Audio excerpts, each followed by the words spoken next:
Hello all ನಮಸ್ಕಾರ ಎಲ್ರಿಗೂ welcome back to our channel ಮಿಸ್ಟಿ ಐಫೈ ಕನ್ನಡತಿ. ಸೊ ಫ್ರೆಂಡ್ಸ್, ನಾನಿವತ್ತು ನಿಮ್ಮ ಜೊತೆಗೆ ಒಂದು ರೆಸಿಪಿನ ಶೇರ್ ಮಾಡ್ತಾ ಇದ್ದೀನಿ. ಸೊ ಬೆಂಗಳೂರಲ್ಲಿ ಆಗಲೇ 1 ವೀಕ್ ಆಯಿತು ಮಳೆ ವಾತಾವರಣ. ಇತ್ಲಾಗ ಜಾಸ್ತಿ ಮಳೆನೂ ಬರ್ತಾ ಇಲ್ಲ, ಈ ಕಡೆ ಚಳಿನೂ ಕಡಿಮೆ ಆಗ್ತಿಲ್ಲ. ಸೊ ಹಾಗಾಗಿ ಟೀ ಟೈಮ್ಗೆ ಬೇಗ ಇನ್ಸ್ಟೆಂಟಾಗಿ ಮಾಡುವಂಥ ರೆಸಿಪಿನ ನಾನು ನಿಮ್ಮ ಜೊತೆ ಶೇರ್ ಮಾಡ್ತಾ ಇದ್ದೀನಿ. ತುಂಬ ಟೇಸ್ಟಿಯಾಗಿರುತ್ತೆ, ಹಾಗೆ ಹೆಲ್ದಿ ಕೂಡ ಅಂತಲೂ ಹೇಳ್ಬೋದು. ಸೊ ನಾನಿಲ್ಲಿ ನಿಮ್ಮ ಜೊತೆ ಶೇರ್ ಮಾಡ್ತಾ ಇರೋ ವಿಡಿಯೋ ಬಂದು ರೆಸಿಪಿ ಬಂದು ಹೀರೆಕಾಯಿ ಬಜ್ಜಿ. ಸೊ ತುಂಬಾ ಟೇಸ್ಟಿಯಾಗಿರುತ್ತೆ, ಬೇಗ ಮಾಡ್ಬೋದು. ಆಲ್ಮೋಸ್ಟ್ ನಾವು ಸಾಂಬಾರಿಗೆಲ್ಲ ತಂದು ಇಟ್ಕೊಂಡಿರ್ತೀವಲ್ವ. ಸೊ ಮೊದಲು ನಾನಿಲ್ಲಿ ಕಡಲೆ ಹಿಟ್ಟಿಗೆ ಸ್ವಲ್ಪ ಅಕ್ಕಿ ಹಿಟ್ಟು, ಹಾಗೆ ಚಿಲ್ಲಿ ಪೌಡರು, ಸ್ವಲ್ಪ ಚಿಟಿಕೆ ಉಪ್ಪು, ಒಂದು ಚೂರು ಸೋಡಾ ಪುಡಿ ಹಾಕ್ಕೊಂಡು ಕಲಿಸ್ಕೊಂಡಿದ್ದೀನಿ. ಸೊ ಹಾಗೆಯೇ ಒಂದು ಸ್ವಲ್ಪ ಬಲ್ತಿರಬಾರ್ದು, ಎಳೆದಾಗಿರಬೇಕು ಹೀರೆಕಾಯಿ.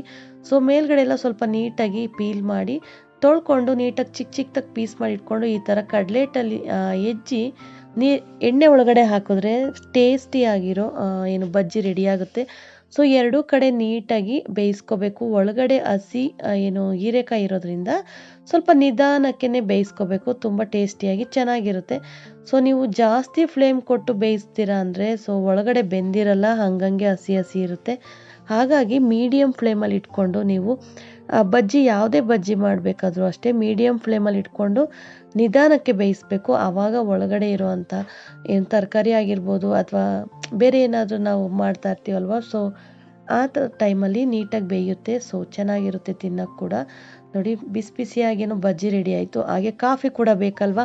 ಸೊ ಹಾಗಾಗಿ ನಮ್ಮ ಮನೇಲಿ ಈ ಥರ ಬಜ್ಜಿ ಬೋಂಡ ತಿನ್ನುವಾಗ ಬಿಸಿಯಾಗಿರೋ ಸ್ಟ್ರಾಂಗ್ ಆಗಿರೋ ಕಾಫಿನ ರೆಡಿ ಮಾಡ್ಕೋತೀನಿ. ಸೊ ಆವಾಗಲೇ ಅದಕ್ಕೊಂಥರ ಮಜಾ. ಬರೀ ಬಜ್ಜಿ ಬೋಂಡ ತಿಂತಾರೆ ಚೆನ್ನಾಗಿ ಅನ್ಸಲ್ಲ.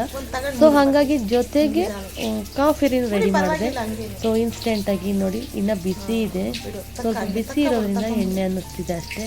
ತುಂಬಾ ಚೆನ್ನಾಗಿರುತ್ತೆ, ಟೇಸ್ಟಿಯಾಗಿರುತ್ತೆ. ನೀವು ಒಂದ್ಸಲ ಟ್ರೈ ಮಾಡ್ಬೋದು ಮನೆಯಲ್ಲಿ.